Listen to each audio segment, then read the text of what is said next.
Eu te amo, ó Senhor, força minha.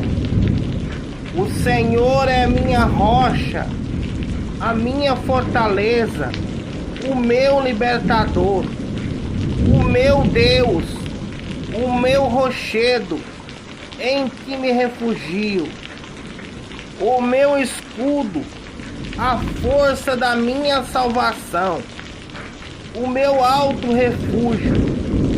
Invoco o Senhor, digno de ser louvado, e serei salvo dos meus inimigos.